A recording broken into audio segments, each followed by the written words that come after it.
Children, introducing them to one-act plays, short one-act plays, and I know I'm going to show my age here, and I'm hoping there might be some people in the audience that know these two gentlemen, but I absolutely love the two Ronnies, Ronnie Barker and Ronnie Corbett, from the 1970s, a British duo, and they had an amazing skit. So I introduced the children to a number of their short one-act plays, and we then got the children to present those in class, and we selected two of them that we're going to share with you this evening. The first one now is going to be Ross and Campbell. They're going to be presenting a very well-known skit called Four Candles.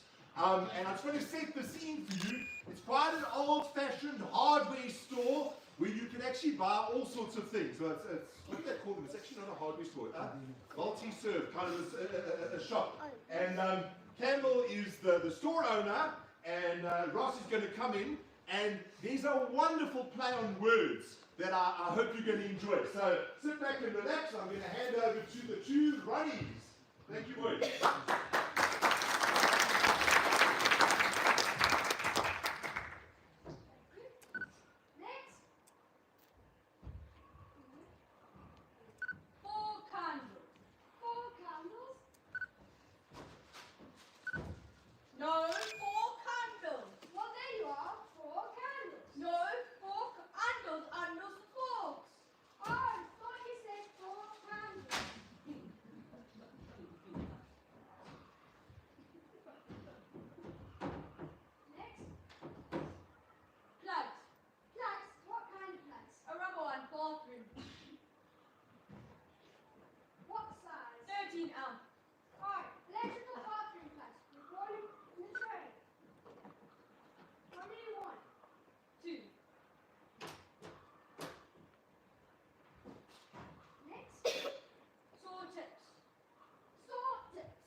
No, saw tips are covering up saws. Oh, haven't got any. Haven't got any. Coming in, but haven't got any. Next.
not.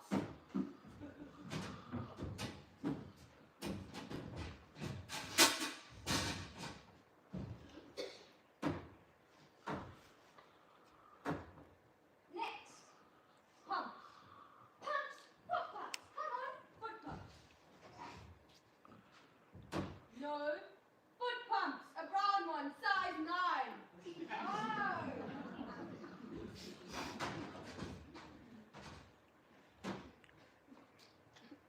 Next. Washers. Washers. Floor washers. Dish washers. Car washers. Grocery washers. Laundry cleaners. Come on. Half-inch washers. Oh.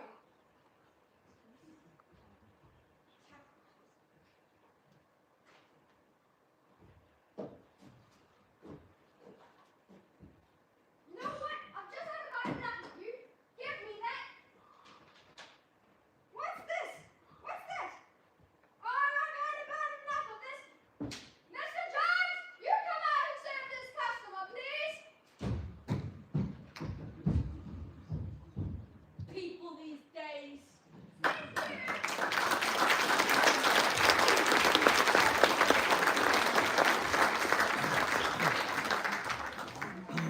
there we go. Hope you caught the humor there. Right, next up we're going to have a couple of the children presenting monologues. And lesbian and monologue is a really important part of being able to build confidence and expression in a youngster. And it's really tricky. It's not something that I think most adults have mastered yet. The ability to put yourself in the shoes of somebody totally different. So this really pushes our youngsters out of their comfort zone where we're asking them to be something or someone that they're not. And this evening we've got I think there's about 8 or 9 children that are going to share monologues with you. And they volunteered. So out of their own, we spend time in class. They chose the monologue that they wanted to present to you, and they've been practicing. And I hope you're going to enjoy being, especially for moms and dads, your little ones up there, finding a different character standing in your child's body. We're going to start this evening. Allow me just to close the door, sorry. We're going to start this evening with young Emily, and Emily is going to be doing a little piece from Charlie and the Chocolate Factory entitled, Where's My Golden Ticket? Where's my golden ticket? I want my golden ticket. Oh yes. Here it is. As soon as I told my father, I simply had to have one of those golden tickets. He went out into town and started buying up all the Wonka candy bars he could lay his hands on. Thousands of them. He must have bought hundreds of thousands. Then he had them loaded into a truck and sent directly to his own factory. He's in the peanut business, you see, and he's got about 100 women working for him over at his joint, shelling peanuts for roasting and salting. That's what they do all day long. Those women, they just sit there shelling peanuts. So he said to them, okay girls, you can stop shelling peanuts and start shelling the wrappers off these crazy candy bars instead. And they did. He had every woman in the place yanking the pieces of paper off the bars of chocolate, full speed ahead, morning till night. But 3 days went by and we had no luck. Oh, it was terrible. I got more and more upset each day, and every time he got home, I would yell at him, where's my golden ticket? I want my golden ticket. Then I would lie on the ground for hours, kicking and yelling in the most disturbful way. Then suddenly, on the evening of the 4th day, one of the women workers yelled, I've got it, a golden ticket. And my father said, give it to me quickly. And she did. And he rushed it home and gave it to me. And now I'm all smiles, and we have a happy home once again. For now.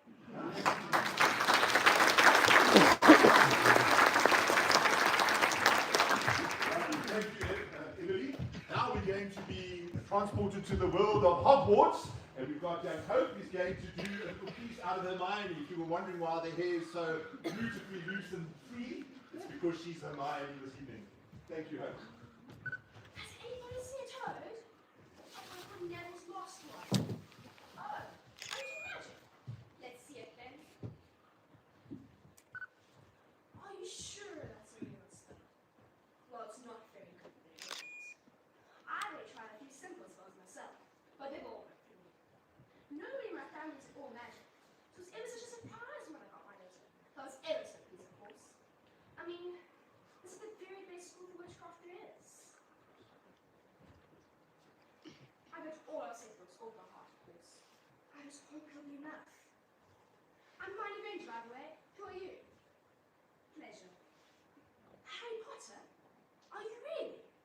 I know all about you, of course. I bought the extra books of background reading, and in modern magical history, the rise and fall of dark arts, and great wizarding events of the 20th century. Goodness, didn't you know? I would have found everything I could if it was about me. Do you think you know which house you'll be in? I've been asking around about who in Gryffindor. It sounds by far the best. I hear Dumbledore himself was one. But I suppose Ravenclaw wouldn't be too bad. Anyway, I better go look for Neville's toad. You two need a change, you know. I expect you'll be arriving soon.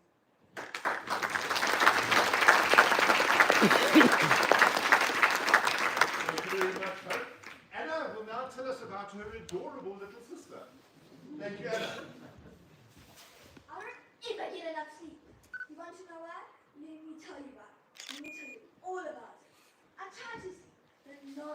My annoying little sister doesn't need it. Every night, it's the same story. And I'm getting really sick of it. It usually goes a little something like this. Holy moly, dear. Be quiet now. I'm going to test tomorrow. And I need to sleep. You go back. Hey, Anna, guess what? Oh my gosh, just be quiet. I need to sleep. Okay, just guess what? No. Fine, what?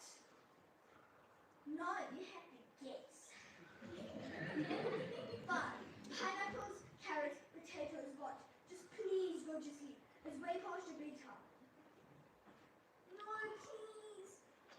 Anna. Go to sleep as I tell everyone who you're precious. I'm nuts.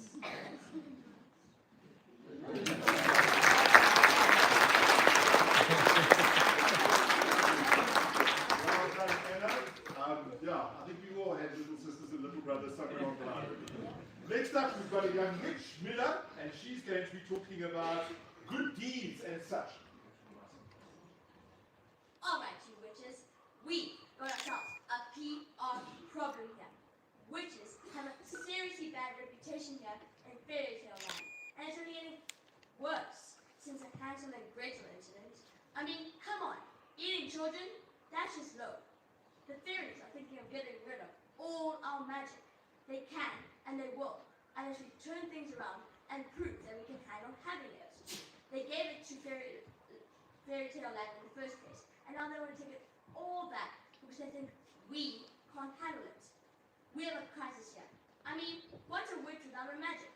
Nothing, I tell you. Nothing. We'll just be creepy old hags with bad hair and skin. We need your good deed. No? Then say proof to your magic and start and learn to use chopsticks, because that's all I want to be good for. We need your good deed. Not just any good deed, our walk a good one. We're going to save the prince, aka Sleeping Handsome. Imagine the PR, witches saving a prince that's been put under a sleeping spell. And we must do it before some bubble-headed princess beats us to it. Well done. Thank you.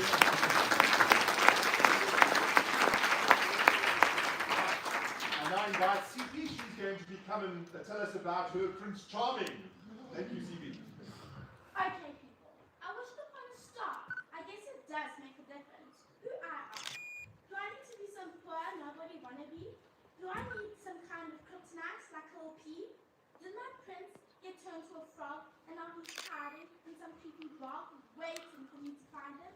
I don't even know how to swim. What's the use of dreaming?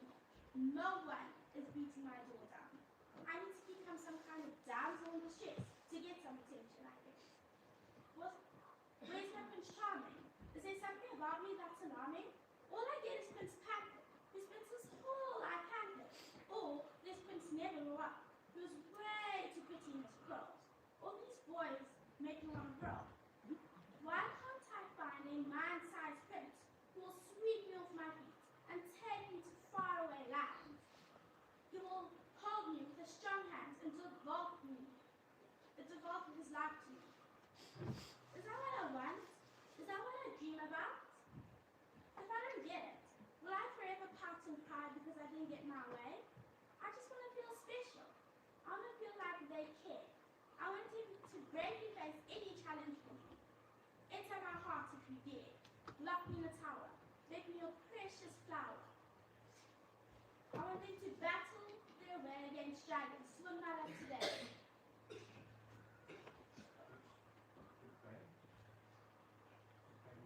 Quit playing with the toys and prove your worth to me, boys. I promise, I will be the perfect princess for you if you please. I'll be good to you, and I won't be a tease match. Who am I kidding? I'm chasing a dream here. They say I've got everything in life, but nothing as it seems. Where's my happy ending?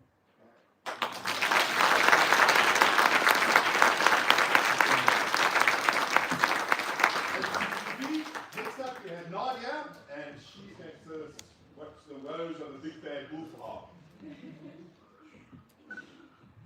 Man, you accidentally knocked down some pig's house with a little sneeze, and it starts telling stories about you. And now, there's this little girl with her red hood. Who knows what they'll say about this one? I'm self-esteem issues too. Everyone's always going around saying what a big nose you have and what big teeth you have. It hurts, you know? I just want to go away someplace where I can't bother anyone. Everyone's always promising happy endings, but where's my happy ending? All the happy endings seem to be reserved for all the princesses and their cute little animals, especially bunnies. Why are rabbits always getting happy endings? They're rodents, I tell you, rodents.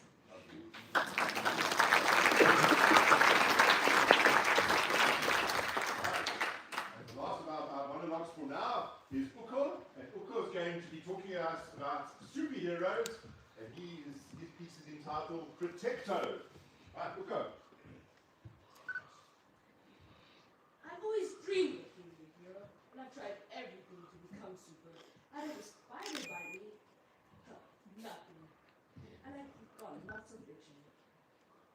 I tried standing too close to the microwave, hoping the radiation would change me. Nothing. And I got in trouble for making so many bags of popcorn. But I took it all to school and had a popcorn party. I was a hero that day, so I guess it kind of worked. I love being a hero. I love helping people, and I love making them happy. I hate bad guys, and I hate creeps who hurt others.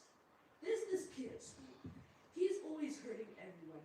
I'm sick and tired of him hurting us. I just need those powers.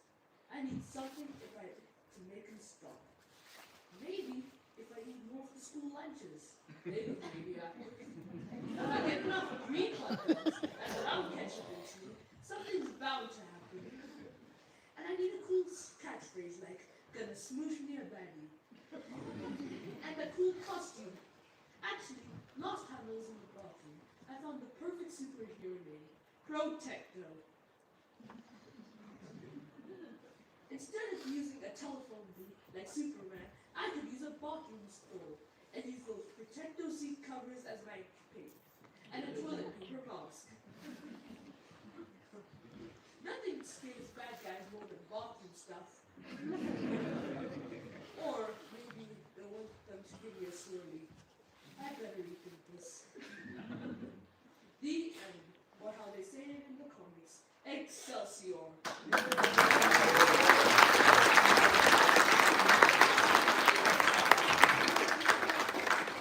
Well done, Uko. Lovely. Right, we're now going to go back to a one-act play, and I'm going to invite Addison and Adele down to their little shop. And I want you to imagine we're back in the 70s, early 80s, and we have a vegetable shop, a fruit and vegetable shop. Thank you very much, ladies.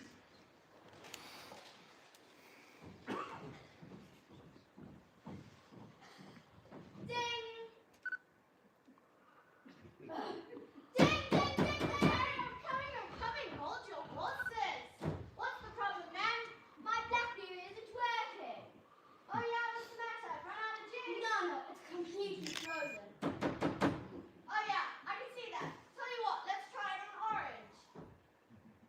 That's got a few black spots, you see. Oh dear, sorry about that. Are you going to be able to get my BlackBerry working? Well, it could be an application issue. Where did you store this BlackBerry of yours? On my desktop. On your desktop? Well, you could use the mouse to drag the BlackBerry to the trash. Then once you've done that, you could launch the BlackBerry from your desktop. I've already tried that, and all it does is mess up Windows. Well, it might be worth waiting a couple weeks. They got the latest BlackBerry coming in then. Okay. Do you have the date? Certainly. Let me put this date in my diary. Anything else I can help you with? Yes. My Apple isn't working. What's the matter? Wow, that's a very old Apple. When did you buy it? Last week. Last week? They've already brought out 2 new Apples since then. Outdated already? Frankly, there's nothing I can do about it. Tell you what, let's try booting it. There, it's crashed. Anything else I can help you with? Yes. Funny enough, it's my grandson's birthday next week. He's already got a BlackBerry. He's already got an Apple. Do you have anything else you might just like? Well, we're doing a sale on these. I can't make heads or tails of them. The kids seem like them Xboxes. 360. I'll take one Xbox and the date. Okay. Thank you. See you next week. You better get that BlackBerry working. See you next week. Well, frankly, there's nothing I can do about this BlackBerry.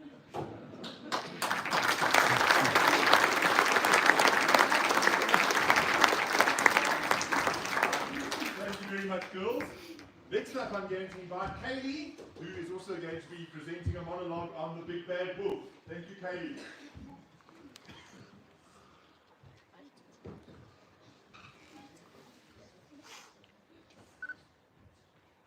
Man, you accidentally knocked down some pig's house with a sneeze, and they start telling stories about you. And now there's this little girl and her red hood. Who knows what they'll say about this one? I have self-esteem issues too. They're always saying what a big nose you have and what big teeth you have. It hurts. I just want to go someplace where I won't bother anyone. They're always promising happy endings, but where's my happy ending? All that happy ending stuff must be reserved for princesses and cute animals, especially bunnies. Why are bunnies always getting happy endings? They're rodents. Rodents, I tell you.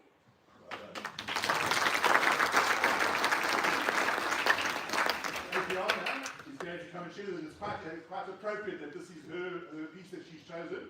Bug-eyed creature with Adriana at school. She knows what it feels like to be new. Nice close to the microphone. Thank you. Being a new kid at school is like discovering a new planet. Everything is strange and confusing, and you're the weird alien everyone's afraid of. Well, not clear. You're the gross, bug-eyed creature that's completely misunderstood. I come in peace, ignored as usual. Maybe I've my cloaking device on. No one seems to see me. Live long and prosper. No. Those are my geek gang signs. May the force be with you. How come that one doesn't have hands? Really needs one. May the force be with you. May the force be with you. May the force make you live long and prosper. I like that. I need to put that on a t-shirt. You know, the principal made me change my shirts. I had one with a spot with a falcon hand sign saying go trackers on. Like anyone could be offended by that.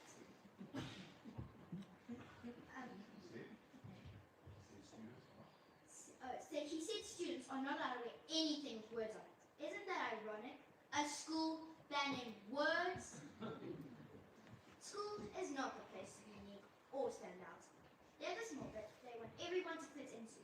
If you're not certain where the whole school says you're not that type and they reject you, rejection. Life is all about rejection.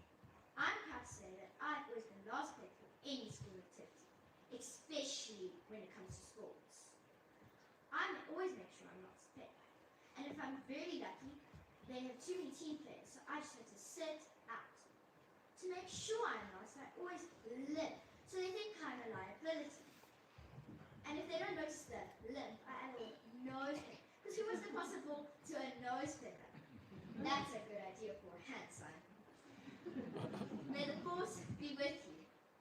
They noticed that one, but hey, they noticed that one. I know it's gross, but hey, I've got a bug-eyed future reputation to maintain.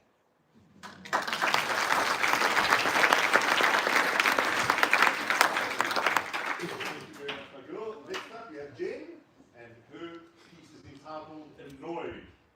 Some boys are going to help me get some props.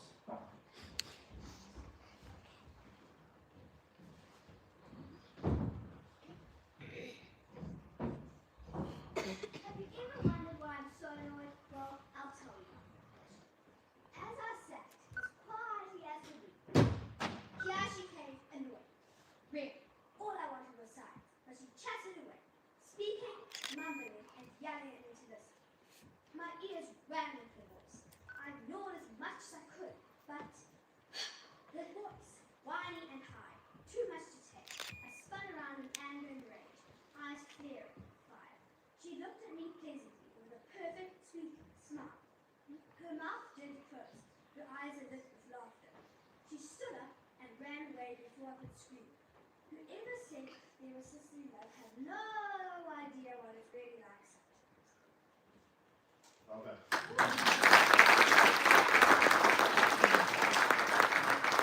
Next up, we have Gertrude with Where's My Prince Charming?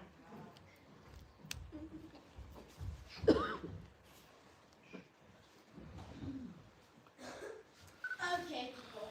I wish to put a star. I guess it does make a difference who I are. Do I have to be some kind of poor nobody wannabe? Do I need some kind of kryptonite? Like a little pea? Did my prince get turned into some frog? And now he's hiding in some creepy bog, waiting for me to rescue him?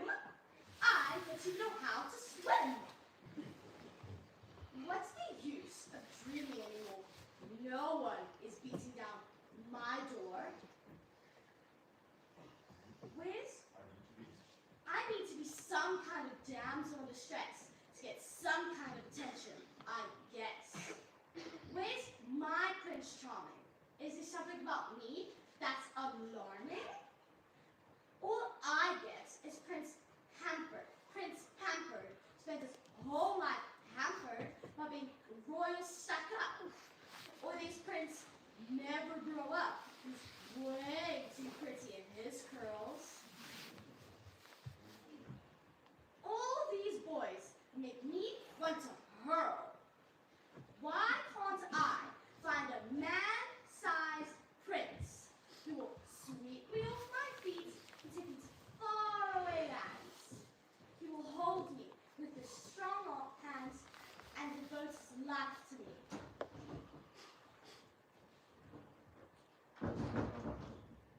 Is that what I want? Is that what I dream about? If I don't get what I want, will I forever pout and cry because I didn't get my way? I just want to feel special. I want to feel like they care. I want them to bravely face any problems for me. Enter my heart if you dare. Lock me in a tower. Make me your precious flower. I want you to battle dragons. I want you to battle dragons. I want you to battle dragons to win my love today. Quit playing around, boys, and quit playing around, boys, and prove your worth to me, boys. I promise I won't be a tease. I promise I won't be a tease. I'll be the best princess for you. I'll be the best princess for you to please. Where's my happy ending? Lovely, well done. Thank you a lot of words to remember. And she was brilliant, but I think when you stand in front of an audience, those words just fly out of your head. Right, we have two more, and I'm going to invite young Luke. Luke is going to come and, he's actually doing a little bit of what's the word I'm looking for? He's canvassing, but let's hear what he's canvassing for. Thank you, Luke. Hello, I'm taking application for my official school bully. I want to make sure the right person's picking on me day after day. It's a very unique and special relationship. Ready for some questions? Okay, question. Are you interested in my lunch or my lunch money? Because if you need cash, I'll bring it. If you prefer for me to bring a ready prepared lunch, I could do that too. No, this isn't a joke. I am very serious about this.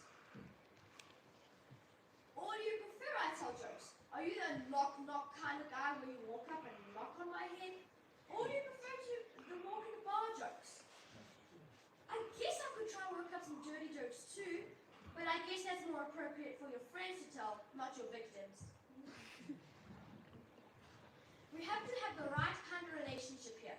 Familiarity without closeness.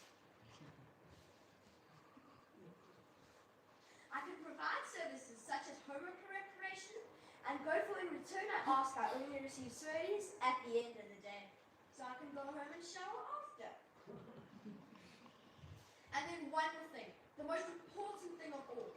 I ask for your protection. I want you to protect me from all the other bullies. So as soon as another bully comes at me, you step in. I like my day to be predictable. Homework in the morning, lunch or lunch money in the afternoon. Then a farewell swirly or wedgie in the afternoon. Yes, I'll even throw in a few wedgies. So what do you say? Do we have a deal? Good. Sign here, please.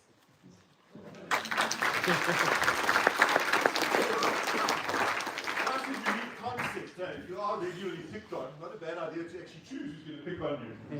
Right, the last of our monologues, I'm going to invite Sethi up, and he's going to share with us his version of Protecto. Thank you, Sethi. I've always dreamed of being a hero. I've tried everything to become super. I learned about spider bite, no spider powers, just lots of itching.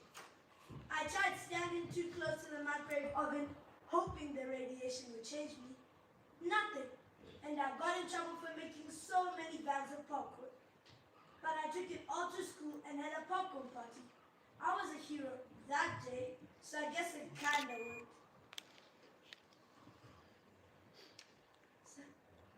I love being a hero. I love helping people. I love making them happy. And I hate bad guys. I hate creeps who hurt people. There's this kid at school. He's always hurting everyone. I'm sick of him hurting us. I just need those superpowers. I need something that will make him stop. Maybe if I eat more of those school lunches, they look radioactive.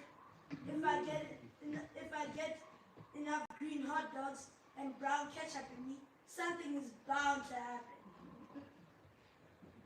And I need a catchphrase that's gonna smush me a bed. And a cool costume.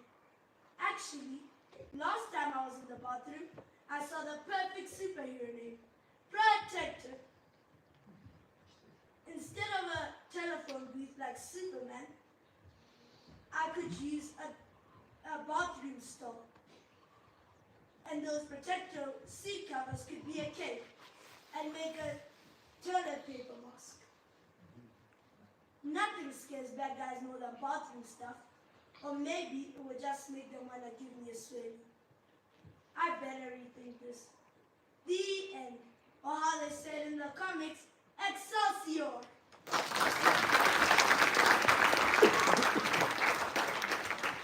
Right. Wow, stage hands hands are just busy rearranging the stage for us, we're going to come to a little bit more formal part of the evening where we are going to have our debate. Unfortunately, two of our debaters are actually ill this evening, so you will see that two of the children are just going to be reading the pieces. We've got 5 people on each team. I think that the ability to argue is so important for our young people, and it's not about having fights. And that's what I have to tell the children. An argument is not about having a fight. It's about having an opinion and being able to back that opinion up and carry that opinion over in a conversation. So we've been teaching the children about claiming, reasoning, and evidence. Those are the 3 main bits that we had. And I try to teach the children that when you construct an argument, you need to make sure that you don't just have an opinion, that you have reasons for your opinion, as well as evidence to back it up. And it was actually very interesting. I'm going to share with you now what the topic of the debate this evening is. The topic that we chose is single-sex schools are better for children. And there's one team that is going to be arguing in favor of that, and another team that's going to be arguing against that. And what they did was in class, I got them first of all to come up with their own sort of arguments around this. And it was very interesting to see how shallow those arguments were at first. And we spent a bit of time. No, that's what education's about, is actually teaching. They had lots of opinions, but they didn't know how to back them up or how to get people to be convinced that they were correct. So we spent time talking about, okay, yes, you want to say something, so you claim it. Now you need to reason it, and you need to provide evidence. And it was fascinating. Because it was interesting, I actually chose that topic as an option for the children at the time, because in our Manx meetings we were discussing the values of our school being a co-ed school. And what was really fascinating was the children in groups. I gave them all, each group an iPad, and they were actually researching, finding facts about, what do the studies say about all boys schools or all girls schools? What do the facts say about co-ed schools? And they drew that all together, and what we're going to see this evening is actually going to be the fruits of that. What I am going to ask, we are actually going to ask you, the audience, to be the judges as to who wins the debate. Now, can I please just ask you, while you're listening to the children and their arguments, remember what a debate is about. The debate is not who do you agree with. The debate is, the best debating team is the team that you believe gave the best argument. Even if it might not be your opinion, this evening I want you to really try and sort of take your own bias out of this and listen to both teams. And at the end of the evening, end of the debate, I'm going to ask for a show of hands who feels this team did the better or presented the better argument. Okay, so that's what we're looking for. Each team has got 5 speakers. We've got the person who introduces. They each make 3 claims and they back it up with reasoning and evidence. And then we have somebody that concludes. I've said there's 5, but you're going to see there's 4 because 2 are ill. So 1 from each group is actually going to read the child whose absence speaks. Does that make sense? Are we all on the same page? Right, so I'm now going to hand over. I'm going to be saying to you, we are going to, let me just get my notes in front of me that I don't make a mistake. Sorry. Got too many papers here, I'm trying to help remember. Okay. All right. We're going to be starting, the team on this side is actually in favor of single-sex schools, and the team on this side are arguing that co-ed schools are better for children. And I'm going to invite the first speaker from the proposing team, saying that single-sex schools are better, to please come and read the introduction. And David, that's you, am I correct? David is actually doing it. Unfortunately, Basti is sick this evening, so he was going to do the first bit. So we've just given him the notes from Basti, and David will read that first. Thank you, David. Good evening, ladies and gentlemen, and fellow debaters. We are here to argue in favour of the motion that single-sex schools are better than co-ed schools. Our team firmly believes that single-sex education provides an environment that enhances learning and personal development. Today we will present 3 compelling arguments to support our standpoint. Firstly, we will discuss how boys and girls have different learning needs and benefit from tailored teaching methods. Secondly, we will argue that mixed gender classrooms can create distractions, hindering academic performance. Finally, we will explain how single-sex schools foster self-expression and conflict by eliminating the pleasure to conform to gender expectations. With these points, we aim to demonstrate that single-sex education is a superior choice for fostering academic and personal growth. Thank you. Thank you very much.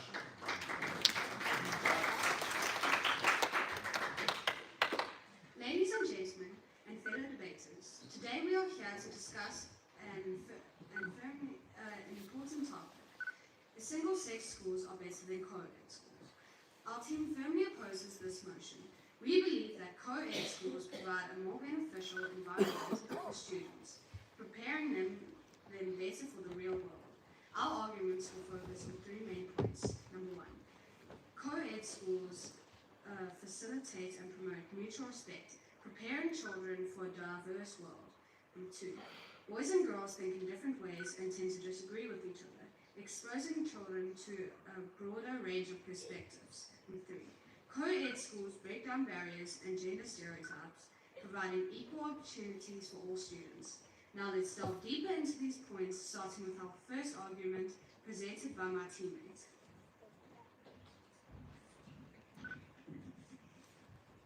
Good evening, everyone. Our first point is that co-ed schools facilitate and promote mutual respect, preparing children for our diverse world. In co-ed classrooms, students learn to work and collaborate with peers of the opposite gender, which is essential for their future. Students have shown that learning together helps both genders understand and respect each other's strengths and weaknesses. For example, research from the American Psychological Associations indicate that students in a co-ed environment develop better communication skills and are more likely to exhibit empathy. This is because they are exposed to varieties of perspectives from an early age. Whether at work or in the home, men and women cooperate in their daily lives, and co-ed schools introduce students to these dynamics early on. Sending your child to a school with both boys and girls, encourage their self-esteem and social skills. Both prepare them for a diverse world where both genders play a critical role. Co-ed educations provide a realistic environment and reflects the world outside school.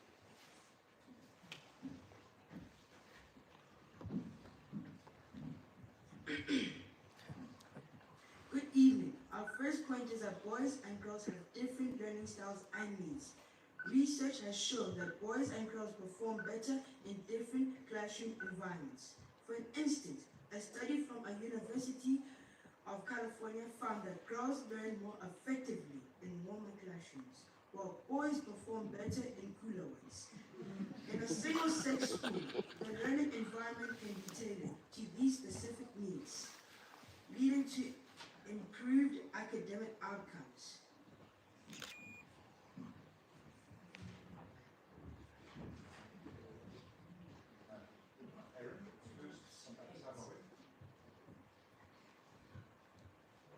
Hello everyone. Our second point is that boys and girls think in different ways and tend to disagree with each other, which exposes children to more diverse perspectives. In a co-ed setting, students encounter different viewpoints and ways of thinking, enhancing their learning experience. For instance, a study published in the journal Child Development found in mixed gender groups often lead to more creative problem solving as boys and girls bring unique perspectives to the table. This diversity of thoughts is essential for personal growth and critical thinking. Schools serve best when they teach every student as an individual, not by grouping them based on gender. Interacting between gender results in exposure and greater diversity of ideas, preparing students to be more open-minded and adaptable to their future plans. though what Rotando said about kids being more comfortable in maybe warmer and cooler classes, then when they're at jobs or whatever they're doing, they won't be in their comfort zone like that. They will be out of their comfort zone. So it's just preparing them for the future to be in more co-ed setting in normal temperatures.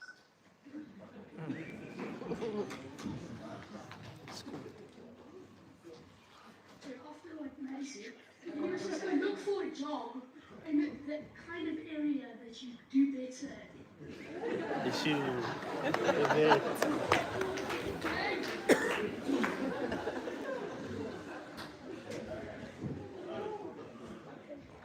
Hey everyone, our second argument focuses on how mixed gender classrooms can create distractions that impede learning. The study published in the journal Science found that the presence of the opposite gender can lead to an increase of anxiety and reduced concentration, particularly during adolescence. In co-ed schools, students may be more concerned with social interactions and impressing the peers of the opposite gender, rather than focusing on their studies. This distraction can lead to lower academic performance and less effective learning. In single-sex schools, students can concentrate fully on their education without these social pressures, leading to a more productive and focused learning environment.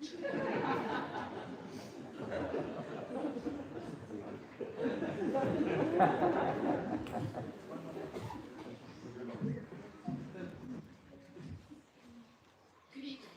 Our third point is that co-ed schools break down barriers and gender stereotypes.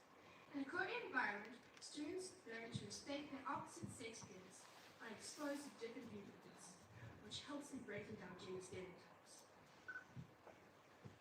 For example, co-ed schools often offer a broader curriculum, providing both boys and girls opportunities to explore subjects traditionally dominated by the opposite gender. Our report by the National Association for Single-Sex Public Education found that co-ed schools are more likely to offer a wide range of subjects, allowing students to pursue their interests without gender bias. By attending co-ed schools, students see that no gender is inherently better in any subject. This helps in creating a more equal and inclusive society, where everyone has the same opportunities to succeed. A rebuttal on what she said just now. She said right then and there that more likely that we respect women more, but through manners and stuff like Mr. Fakil likes to force us to, sorry, Sue,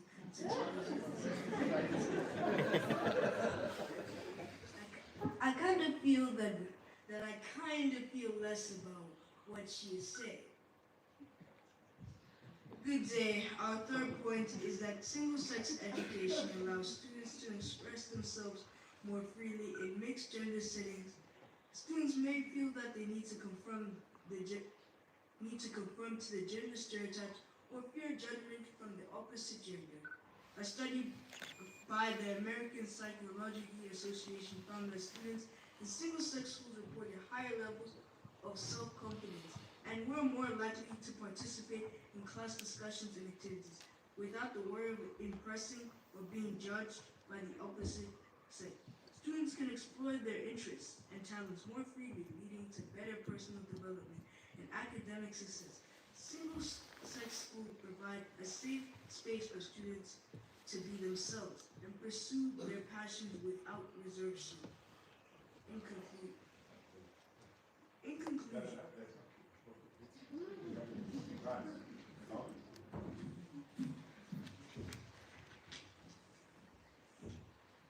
Ladies and gentlemen, in conclusion, we have prepared 3 strong arguments against the motion that single-sex schools are better than co-ed schools.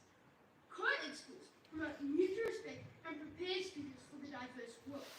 They expose students to a variety of perspectives and break down gender stereotypes, providing equal opportunities for all. Our team firmly believes that co-ed schools offer a more realistic, inclusive and beneficial environment for students. We urge you to consider these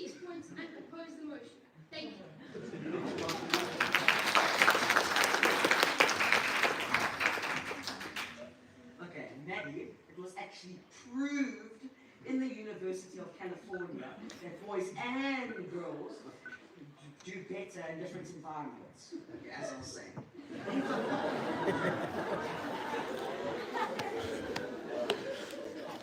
In conclusion, we have presented 3 strong arguments in favor of single-sex schools. First, we showed that girls and boys have different learning needs that are better addressed in single-sex environments. Second, we demonstrated that mixed-gender classrooms can create distractions and hinder learning. Lastly, we explained how single-sex education fosters self-expression and confidence by eliminating gender-related pressures.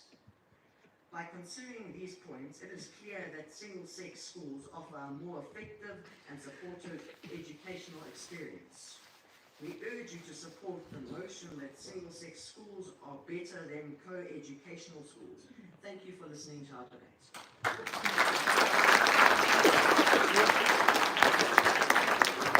So, Benjamin, I said that we started off a little shallow. There was nothing shallow about that. I'm sure you'd agree.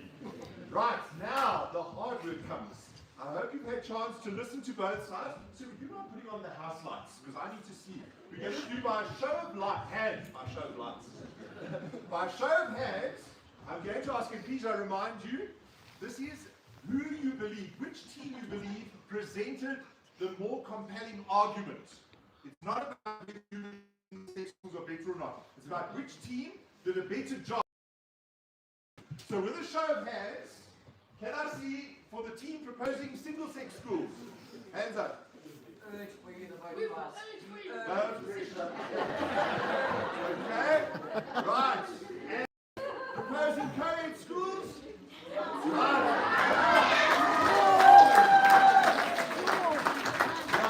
We're going to end our evening off with the song that our children have prepared for you. So, Bush Girls, you can take your place, please.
lovely audience and for letting us work with your children. It's been an absolute pleasure and we look forward to carrying on.